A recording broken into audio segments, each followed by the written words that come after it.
Welcome to my channel, History of Whisper.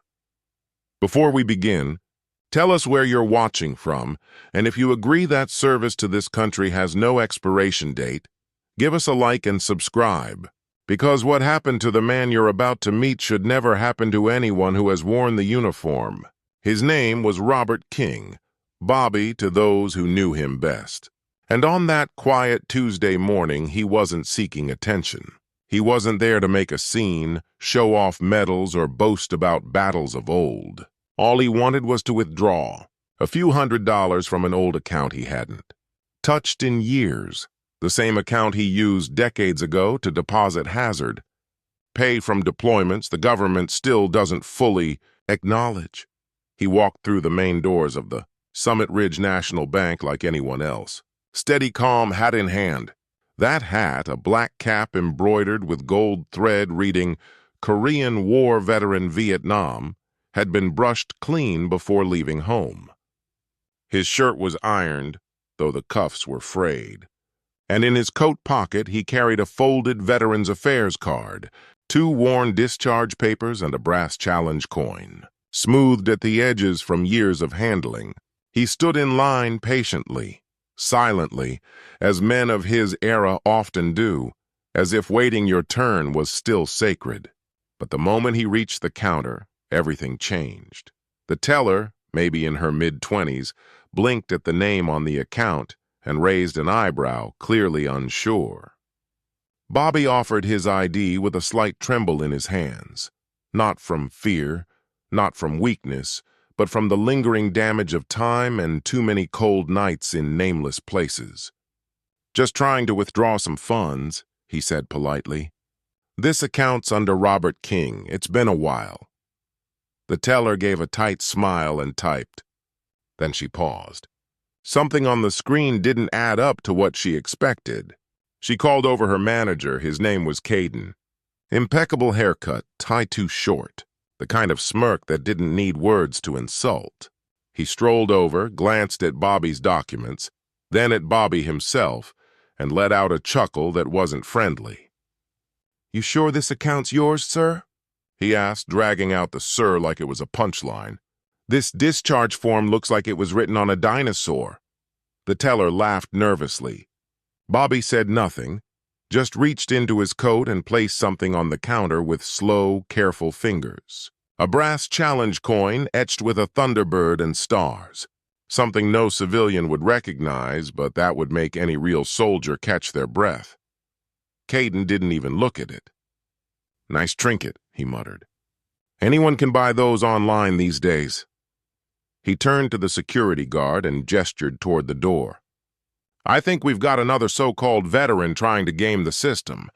Escort him out, please." The guard hesitated for just a second, long enough for Bobby to hear every word and for the rest of the bank to notice. Some customers chuckled behind their phones. 1 or 2 pretended not to hear. Bobby didn't argue, didn't demand anything. He simply picked up the coin, slid it gently back into his coat pocket, nodded once, and walked slowly to a bench by the window. There he sat, upright, hands clasped, staring at nothing. The laughter faded, and a strange silence settled over the bank's lobby. It wasn't guilt, not yet, but something colder, unease, as if deep down people weren't so sure anymore. But one person didn't laugh. Her name was Maya Rodriguez, early 30s, former Air Force logistics specialist, now working in defense contracting. She'd seen a coin like that once before. Once, when a retired JSOC colonel had briefed her team, and she remembered how every officer in the room stood when he placed it on the table. She walked to the counter, locked eyes with the manager, and said, "You just made a mistake." Caden blinked. "Excuse me?" Maya pointed to the bench. "That man's no fraud. That coin alone outranks every paycheck in this building." Caden scoffed. "If he's such a big deal, why's no one here with him?" Maya didn't answer. She just stepped outside and made a call, but someone else had already noticed. In the back office, an older employee, one of those quiet, lifelong types, no big title but all the knowledge, had overheard the name Robert King. He paused. Then he walked slowly to the corner of the room, where a brass plaque hung on the wall. It had been there since the bank opened, dedicated to the Summit Ridge Command Base and those who built it. Among the engraved names was one that hadn't faded, R. King, the man who'd overseen the original military infrastructure before the land was repurposed for civilian use. The employee didn't speak. He picked up the phone, dialed a number only a handful of people knew by heart, and said just 6 words. "It's Bishop Coyne. Summit Ridge is here." Then he hung up. Outside, Bobby sat still as stone. He didn't pull out a phone, didn't make a fuss. He just watched the wind tug at the flag across the street and waited. Not for justice, not for praise, but because that's what men like him have always done. They wait until they're needed. They wait even when no one believes them. They wait while the world laughs. But what no one in that bank knew, not the manager, not the teller, not even Maya, was that in 30 minutes, that laughter would turn to silence. Because at the end of the street, an furious general had already slammed his phone down, donned his dress uniform, and was on his way to ensure the man they'd called a fraud would never be overlooked again. The next 20 minutes inside the Summit Ridge National Bank passed like molasses. Slow, thick, uncomfortable, especially for those who'd been laughing moments before. The teller who'd chuckled now kept her head down, pretending to type, while Caden, the manager, paced behind the counter, casting occasional glances at the main doors clearly rattled.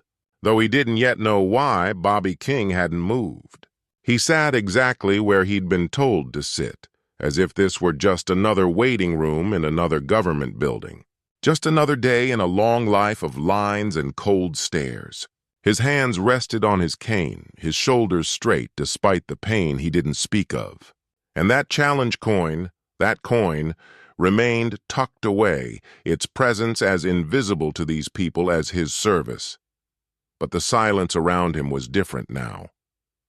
It wasn't the silence of disdain anymore. It was the silence of doubt. Maya Rodriguez watched him from across the lobby, arms crossed, lips tight with frustration. She'd already made her call to a retired command contact at Fort Breckenridge, who only needed to hear Bishop Coyne and Robert King for his tone to shift entirely. "You're saying he's there now?" Trina had asked, voice urgent. "Don't let him leave." Maya didn't know what would happen next, but her gut told her something was already in motion. She was right. 2 blocks away, a black SUV cut through traffic, its lights flashing just once to signal authority without asking permission. Inside was Major General Everett Kane, decorated, feared, and known for his precision. Currently the head of regional operations for 4 military districts and one of only 5 men alive authorized to carry an active bishop-level clearance. When he got the call and heard the name Robert King, he stopped a briefing mid-sentence, stood from his chair, and said only 4 words to his aide. "Uniform. We're going." King wasn't just a name in a file to Kane. He was the reason Kane wore stars on his shoulders. A living ghost, a man thought long retired, the kind of figure whispered about in strategy sessions and legacy reports. Kane had trained under the doctrine King helped write. The fact that he'd been publicly insulted in uniform, in a building that literally stood on ground he once commanded, ignited something the general rarely let show: rage. Meanwhile, back at the bank, Bobby adjusted his coat sleeve. The quiet hum of the overhead fluorescent lights filled the air, but no one spoke. A customer near the coffee station left awkwardly without making his deposit. A security guard stood near the exit, shifting nervously, casting sideways glances at the old man who hadn't made a single threat, hadn't raised his voice once, hadn't even seemed angry, yet still radiated the kind of presence that unsettled people use to authority. Caden tried to shrug off the unease. "Still here," he muttered, peeking over the teller line. Seriously, he turned to one of the newer employees and scoffed. probably waiting for someone to bail him out for an online pity donation. Veterans pull that stuff all the time. Maya's jaw tightened, and the young woman at the teller window looked down. Even she knew this had gone too far. Caden leaned back against the counter as if proud of himself. "Should have called the cops," he laughed. "It's only a matter of time before he makes a scene." But just as the words left his mouth, the bank's glass doors swung open, not with a gust of wind, not with a customer, but with a command. A chill swept the room.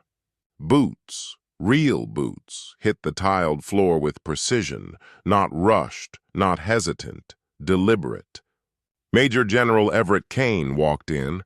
Full-dress uniform, every ribbon gleaming, every line of fabric pressed to a razor's edge, a presence that filled the entire lobby before he even spoke. Behind him, an aide followed, briefcase in one hand, solemn and silent. No one moved. The noise stopped instantly. Phones were lowered, coffee was left half-poured, and Caden, still leaning against the counter, looked up and froze. His smirk vanished into silence. Kane didn't notice anyone at first. His eyes locked straight onto the bench by the window where Bobby King still sat. And then, in front of the entire bank, the general squared his shoulders and saluted. The sound of that gesture, the snap of palm against brow, rang louder than any apology ever could. Bobby looked up, confused for just a moment, before rising slowly, returning the salute with the dignity of someone who hadn't been saluted in years but never forgot how. Then Kane turned slowly, his gaze sweeping the room like a blade. His voice, when he spoke, was low but sharp enough to cut glass. "Who here called Colonel Robert King a fraud?" he asked, each syllable carved in steel. No one answered at first. Kane took a step forward. "Colonel King," he said again, emphasizing the rank with chilling clarity, was instrumental in establishing joint force reconnaissance protocols still used in 3 nations. His record spans 2 wars, 6 theaters of operation, and 14 unacknowledged missions. You questioned his identity. Eyes turned to Caden. The manager looked like he might vomit. I didn't know," he stammered. "His papers were old." "Of course they're old," Kane snapped. "Because he earned their age. He fought for this country while your biggest challenge was learning to schedule tweets." The silence in the room shifted again, from unease to shame. Kane's aide stepped forward and opened the briefcase. Inside was a thick folder marked "Classified," a commemorative coin embedded in velvet, and a printed copy of the same plaque on the bank's wall with Robert King's name etched in bold. Kane placed the folder on the counter. "This bank exists because of his strategic design. That account you flagged as suspicious funded the original supply lines you now profit from." He turned to Bobby, his voice softer. "Sir, I'm sorry I didn't know you were in town sooner." Bobby nodded wearily. "I didn't come to be found. Just needed enough to help my grandson with school." Kane nodded slowly. "Then let's make that happen." And together they approached the counter as Caden stepped back, hands raised in silence. The laughter was long gone, and the lesson was just beginning. The silence inside the Summit Ridge National Bank was no longer uncomfortable, it was reverent. Every person in that room had just witnessed a shift, as if the very floor remembered the weight it once held. General Everett Kane stood beside Colonel Robert King at the counter, not barking orders, not demanding punishment, just standing there as if nothing else in the world mattered until this man got what he came for. Bobby withdrew the funds quietly. No ceremony to help his grandson pay for college, something he hadn't even mentioned until the general asked. He didn't want attention, never had. All he ever wanted was to keep his word to those he fought for and those he came home to. The teller's hand shook as she printed the receipt, whispering an apology Bobby didn't acknowledge, not out of spite, but because he didn't need it. He took the receipt, folded it once, and slipped it into his pocket like it was just another task done. But as he turned to leave, General Kane stopped him with a hand on his shoulder. "Colonel, you have 5 minutes," he said. Bobby raised an eyebrow. "For what?" Kane nodded toward the room. "For the honor you never asked for." And then, without a single word of command, every military veteran in the room, from a young reservist by the ATM to an old Navy corpsman filling out a deposit slip, stood straighter and saluted. Even the civilians rose from their seats, not because they were told to, but because something in the air told them to. That's how you honor a man like that. Bobby froze for a second, not from pride, but from disbelief. Then he returned the salute slowly, with quiet precision. Kane reached into his coat pocket and handed Bobby a small velvet box. "We've held on to this for years," he said. "Thought you might want it now." Inside was a polished metal, engraved only with a name and 3 words: "Service Beyond Record." Bobby stared at it for a long time. No tears, no speeches. Just a slow nod, as if he'd finally closed a door no one else knew was still open. Then he looked at Kane and said quietly, "I didn't come here to be remembered. I came to keep a promise." Kane nodded. "And in doing so, you reminded us all what service really means." Bobby walked out then, into the sunlight. No cameras followed, no headlines were written, but the people inside stood a little straighter, spoke a little softer. Later that week, a new line was added to the plaque by the bank's main entrance. Beneath the original dedication, a second inscription appeared: "Robert J. King, Colonel, U.S. Army, honor in silence." It didn't name the incident, didn't mention the general, but everyone who worked there knew. Because some truths don't need to be shouted to change everything. And now, every time a customer walks through those doors, they see the name of the man who was nearly escorted out to laughter. The man who said nothing until an angry general walked in.